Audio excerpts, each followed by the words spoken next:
শনিবার আর বুধবার নাকি নখ কাটা যায় না, এটা কি সত্য? যে বিয়ের অনুষ্ঠানে গান বাজনা হয় সেখানে যাওয়া যাবে কিনা? শুনেছি কেউ নেশাগ্রস্ত হলে 40 দিন ইবাদত কবুল হয় না। এখন প্রশ্ন হলো, কেউ নেশা করার পর 40 দিন না হওয়ার আগেই যদি তার ভুল বুঝতে পারে এবং তবা করে ফিরে আসতে চায়, তবে কি সে ইবাদত করতে পারবে? আমি একজন টাইলস দোকানদার। টাইলস মিস্ত্রিরা আমার দোকানে কাস্টমার নিয়ে এলে মিস্ত্রিদেরকে টাকা দিতে হয়, এই টাকা দেওয়া যায় যাবে কিনা? মা চাইছেন যেন দাড়ি ছোট করে ফেলি। রাসূলের সুন্নাত এবং মায়ের আদেশের মধ্যে কোনটাকে প্রাধান্য দিব? স্কুলে শিক্ষকদের ট্রেনিংয়ের জন্য কয়েক হাজার টাকা করে আসে। আগে ট্রেনিং হতো এবং সেই খাতেই ব্যয় হতো। এখন ট্রেনিং না দিয়ে আমাদের থেকে ট্রেনিং হয়েছে বলে স্বাক্ষর নেওয়া হয় আর টাকা দিয়ে দেয় আমাদেরকে, এই টাকা নেওয়া যাবে কিনা? আমি রবের প্রিয় হয়ে উঠতে চাই কিন্তু পরে উঠতে পারছি না। শয়তান আমাকে রব থেকে দূরে করে দিয়েছে, আমি হেদায়েতে হারিয়ে ফেলেছি। আমি এখন কি করলে আবার হেদায়েত পাবো এবং রবের প্রিয় পাত্র হয়ে উঠবো? এমন কোনো আমল আছে কিনা যা করলে আমি হজে যেতে পারবো? এখানে আমি দুবাই থাকি, এখানে মসজিদে প্রায় দেখি কিছু কিছু আরব হাফ প্যান্ট পরে মসজিদে আসেন, নামাজ পড়েন। এটা আপনি কিভাবে দেখবেন একটু জানাবেন? চলুন তাহলে আর বিলম্ব না করে আমরা প্রশ্নোত্তর আলোকিত ভবনে প্রবেশ করি। যে বিয়ের অনুষ্ঠানে গান বাজনা হয় সেখানে যাওয়া যাবে কিনা? যে বিয়ের অনুষ্ঠানে গান বাজনা হয়, হারাম কাজ হয়, সেখানে যাওয়া যাবে না। কারণ হারাম মজলিসগুলো বর্জন করবার জন্য কোরআনে আমাদেরকে নির্দেশ করা হয়েছে। নবী সাল্লাল্লাহু আলাইহি ওয়াসাল্লাম হাদিস থেকে আমরা সে বিষয়ে নিষেধাজ্ঞা পাই। বিধায় এই হারামের আয়োজনে, হারামের অনুষ্ঠানে আমাদের জন্য যাওয়া যায় হবে না।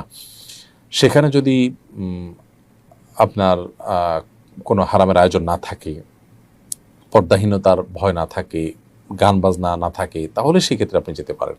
অর্থাৎ শর্ত সাপেক্ষে সেটি জায়েজ হতে পারে শুধুমাত্র। হাসানুল সিয়াম আপনি লিখেছেন, শুনেছি কেউ নেশাগ্রস্ত হলে 40 দিন ইবাদত কবুল হয় না। এখন প্রশ্ন হলো, কেউ নেশা করার পর 40 দিন না হওয়ার আগেই যদি তার ভুল বুঝতে পারে এবং তবা করে ফিরে আসতে চায়, তবে কি সে ইবাদত করতে পারবে? প্রথম কথা হলো, ইবাদত তো করতেই হবে তাকে। পারবে মানে কি?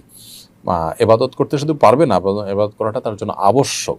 40 দিন ইবাদত কবুল হবে না এই ভেবে তিনি যদি 40 দিন নামাজ পড়া বাদ দিয়ে রাখেন, তাহলে তো ডাবল গুনাহ হবে তার। কবুল না হওয়ার দুইটা অর্থ আছে। ইবাদত কবুল না হওয়ার একটা অর্থ হলো যে আল্লাহ সুবহানাহু ওয়া তাআলার কাছে সেটা, একটা অর্থ হলো যে বিশুদ্ধই হবে না। আরেকটা হলো যে ইবাদত করেছেন সেটা কাগজে কলমে বিশুদ্ধ হয়েছে, বাট আল্লাহ তাআলার কাছে সেটা অ্যাকসেপ্টেবল হবে না। তো এখানে নেশাগ্রস্ত হলে 40 দিন ইবাদত কবুল হবে না, মানে দ্বিতীয়টা উদ্দেশ্য। অর্থাৎ আপনি সঠিকভাবে যথাযথভাবে করে থাকলে আপনার নামাজ হয়ে গেছে, বাট আল্লাহর কাছে সেটা কাউন্টেবল হবে না, অ্যাকসেপ্টেবল হবে না। এখন প্রশ্ন উঠতে পারে, আল্লাহর কাছে অ্যাকসেপ্টেবল না হলে করে লাভ কি? উত্তর হবে যে আপনি করে দায়মুক্ত হলেন অন্তত। আপনাকে আল্লাহ নির্দেশ করেছেন, নির্দেশ পালন করেছেন, সেই কাজটা অন্তত হয়েছে। আল্লাহ কবুল কি করলেন না সেটা তো আরেকটা বিষয়। তো এই জন্য এরকম পরিস্থিতিতে নামাজ বা অন্যান্য ইবাদতগুলো আমাদের ঠিক অব্যাহত রাখতে হবে। নাজমুল আলম লিখেছেন, আমি একজন টাইলস দোকানদার। টাইলস মিস্ত্রিরা আমার দোকানে কাস্টমার নিয়ে এলে মিস্ত্রিদেরকে টাকা দিতে হয়, এই টাকা দেওয়া যায় যাবে কিনা?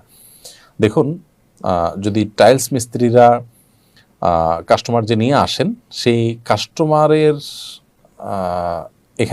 কাস্টমারকে এখানে এনে আপনার কাছে যে কমিশন নিচ্ছে, এখানে আনার কারণে কাস্টমার ক্ষতিগ্রস্ত হচ্ছে, অতিরিক্ত টাকা আপনি নিচ্ছেন তার কাছ থেকে, যে কমিশন দিতে হবে সেজন্য, তাহলে এটা তো তার জন্য, আপনার জন্য, উভয়ের জন্য হারাম। সেটা বলার অপেক্ষা রাখে না। কারণ এখানে ওই ব্যক্তিকে ক্ষতিগ্রস্ত করা হচ্ছে, যিনি এই জিনিসটা নিজে আসলে আরও কম দামে কিনতে পারতেন, ওই লোকটা তাকে এনে কমিশন নিয়ে দাম আরও বেশি দিয়ে কিনতে বাধ্য করেছে। তো আপনি তার এই কাজে সাহায্য করেছেন, যার কারণে আপনি এবং সে উভয় গুনাহগার হবেন।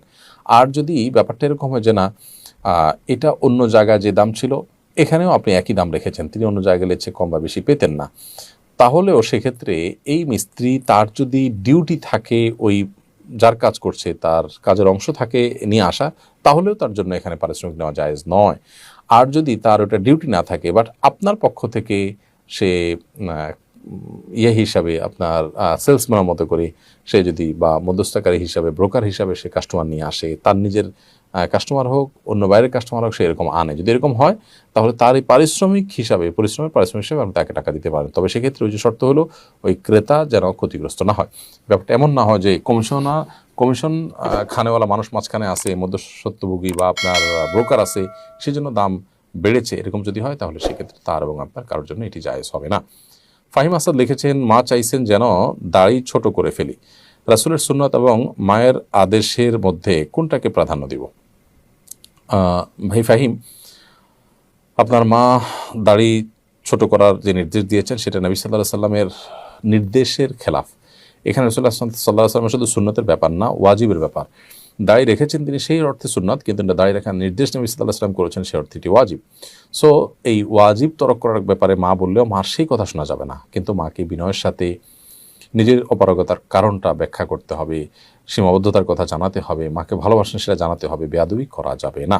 কারণ লা তাআতা লি মাখলুকিন ফি মাসিয়াতিল খালিক, আল্লাহর অবাধ্য হয়ে পৃথিবীতে কোনো মানুষের বাধ্যগত হওয়া বা কথা শোনা যাবে না। এজন্য এই বিষয়গুলোতে আমাদের সর্বোচ্চ সতর্ক এবং সাবধান থাকতে হবে। স্কুলে শিক্ষকদের ট্রেনিংয়ের জন্য কয়েক হাজার টাকা করে আসে। আগে ট্রেনিং হতো এবং সেই খাতেই ব্যয় হতো, এখন ট্রেনিং না দিয়ে আমাদের থেকে ট্রেনিং হয়েছে বলে স্বাক্ষর নেওয়া হয় আর টাকা দিয়ে দেয় আমাদেরকে। এই টাকা নেওয়া যাবে কিনা? সম্পূর্ণ প্রতারণা এবং নাজায়েজ কথা এবং গুনাহের কথা। এটা যারা করছেন তারা গুনাহগার হচ্ছেন, আপনারাও গুনাহগার হচ্ছেন। কারণ মিথ্যা, প্রতারণা, জালিয়াতি, অন্যায়ভাবে অর্থ নেওয়া, অনেকগুলো গুনাহ এখানে জড়িত আছে। বিধায় এ ধরনের কাজের কোনোভাবে শরিক হওয়া যাবে না। যদি আপনি ক্ষতিগ্রস্ত হবেন, তারপর আপনি মিথ্যা স্বাক্ষর করবেন না, নিজেকে সর্বোচ্চ সততার উপরে রাখার জন্য সংগ্রাম চালাতে হবে। এটাই দিনের গুরুত্বপূর্ণ একটা বিধান এবং দিনের মূল স্পিরিট এখানে আমাদেরকে জাহির করতে হবে। বিশেষ করে এই সততার প্রশ্নে যদি আমরা আপোষ করে ফেলি, তাহলে আর আসলে ইবাদত বন্দেগী, অন্য নফল আমল করে আল্লাহ তাআলার কাছে পার পাওয়া কিয়ামতের ময়দানে খুব কঠিন হবে। এই বিষয়গুলো খুবই স্পর্শকাতর এবং বান্দার হক সংশ্লিষ্ট বিষয়। আশি খান লিখেছেন, আমি রবের প্রিয় হয়ে উঠতে চাই কিন্তু পড়ে উঠতে পারছি না। শয়তান আমাকে রব থেকে দূরে করে দিয়েছে, আমি হেদায়েতে হারিয়ে ফেলেছি। আমি এখন কি করলে আবার হেদায়েত পাবো এবং রবের প্রিয় পাত্র হয়ে উঠবো? ভাই, গুনে গুনে নিজের জীবনে যে সমস্ত গুনাহগুলো রয়েছে একটা একটা করে চিহ্নিত করে সেগুলো থেকে বেঁচে থাকেন, বেরিয়ে আসেন, একটা একটা করে ছাড়েন।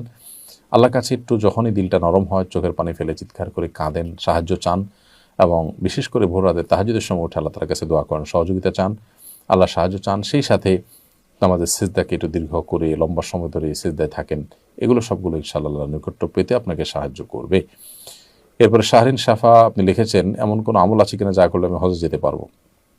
আল্লাহ তাআলার কাছে দোয়া করবেন, এটাই সবচেয়ে বড় আমল। সেই সাথে নিজের সাধ্য অনুযায়ী যা আছে তা নিয়ে আপনি হজের জন্য প্রস্তুতি নেওয়া শুরু করে দেন। ইনশাআল্লাহ আল্লাহ সুবহানাহু ওয়া তাআলা সাহায্য করবেন। আস-সা'য়ু মিন্না ওয়াল ইতমাউ মিনাল্লাহ, চেষ্টা করা এটা আমাদের কাজ, আর এটাকে পূর্ণতায় পৌঁছানো সেটা আল্লাহ তাআলার কাজ। নাজিমউদ্দিন লিখেছেন, আমি দুবাই থাকি, এখানে মসজিদে প্রায় দেখি কিছু কিছু আরব হাফ প্যান্ট পরে মসজিদে আসেন, নামাজ পড়েন। এটা আপনি কীভাবে দেখবেন একটু জানাবেন? কোনো কোনো মাযহাবে মানুষের রান কিংবা হাঁটু এগুলা সতর নয়, যার কারণে সেগুলোকে তারা প্রদর্শন করেন। কিন্তু বিশুদ্ধ মত এবং হানাফি ফোকাহে কেরামের মত অনুযায়ী হাঁটু পর্যন্ত আপনাদেরকে ঢাকতে হবে, রান সতর অংশ। সেই জায়গা থেকে তো গুনাহগার তারা সন্দেহাতীতভাবে, আর একটা দৃষ্টিকটুও বটে। সেই জায়গা থেকে এরকম করা যাবে না। এমনকি তাদের মাযহাবে যদি এটা জায়েজ হয় তারপর এটা করা উচিত না। কারণ আল্লাহ সুবহানাহু ওয়া তাআলা বলেছেন, ইয়া বানি আদম খুযু যিনাতাকুম ইনদা কুল্লি মাসজিদ, হে আদম সন্তান, তোমরা প্রত্যেক সালাতের সময় তোমাদের শোভা সৌন্দর্য এটা তোমরা গ্রহণ করো। বিধায় শোভা সৌন্দর্য আমাদেরকে গ্রহণ করতে হবে এবং আমাদেরকে আল্লাহর ঘরে বা নামাজ যখন দাঁড়াবো তখন সুন্দর পোশাক আশাক পরতে হবে। হাফ প্যান্ট পরা এটা কোনো সুন্দর পোশাকের মধ্যে পড়ে না। কোনো সমাজেই অফিসে, আদালতে, মিটিংয়ে, সিটিংয়ে এটা সাধারণত অ্যালাউড হয় না। আমাতুল্লাহ আফরোজ আপনি লিখেছেন, শনিবার আর বুধবার নাকি নখ কাটা যায় না, এটা কি সত্য? নখ কাটার নির্দিষ্ট কোনো দিনক্ষণ নাই যে এই সময় নখ কাটতে হবে বা এই সময় নখ কাটা যাবে না। সারা সপ্তাহের যে কোনো সময়, যে কোনো দিন, রাতে দিনে আপনি নখ কাটতে পারবেন। শুক্রবার নখ কাটাকে কেউ কেউ মুস্তাহাব বলেছেন, কোনো কোনো সালাফের আমল রয়েছে। এর বাইরে আসলে এটাকে সুন্নাহ বা ওই দিনই কাটতে হবে এমন কোনো বাধ্যবাধকতা নেই, আর নিষেধাজ্ঞা তো কোনো দিনের জন্যই নাই। বিধায় শনিবার বুধবারে নখ কাটা যাবে না মর্মে কথা যদি কেউ বলে থাকেন, সেটি নিছকই কুসংস্কার এবং দলিলবিহীন